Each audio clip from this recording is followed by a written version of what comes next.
de la vie. Alléluia, Alléluia, Alléluia,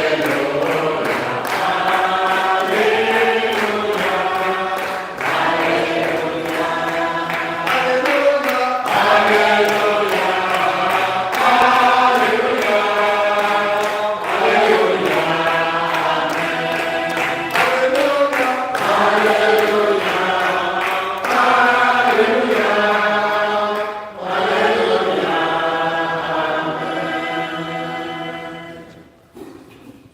Le Seigneur soit avec vous. Et avec votre esprit. Évangile de Jésus-Christ selon Saint Luc.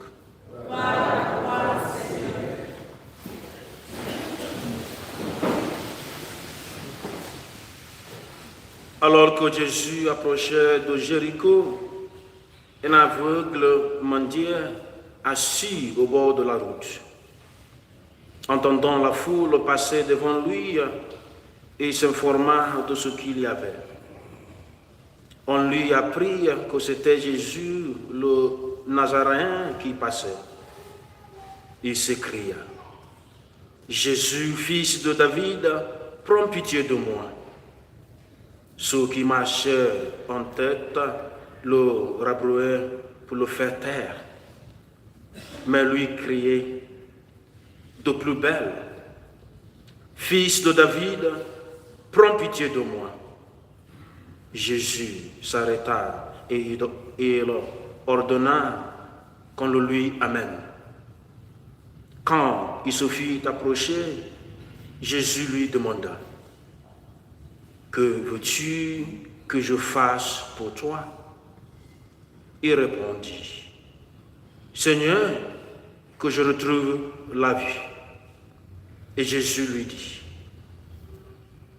Retrouve la vue, ta foi t'a sauvé. À l'instant même, il retrouva la vie et il suivait Jésus en rendant gloire à Dieu. Et tout le peuple, voyant cela, adressa une louange à Dieu. Acclamons la parole de Dieu.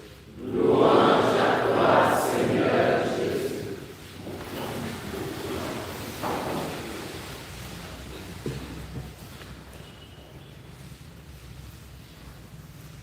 Chers frères et sœurs, l'attitude de l'aveugle dans l'évangile d'aujourd'hui est pour nous un appel à la persévérance dans la prière et dans la foi.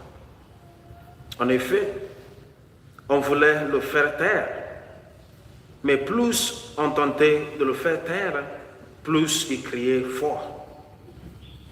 C'est un très bel exemple de ténacité et de constance dans la prière. Rien ni personne ne doit jamais nous empêcher de dire ce que nous voulons à notre Dieu.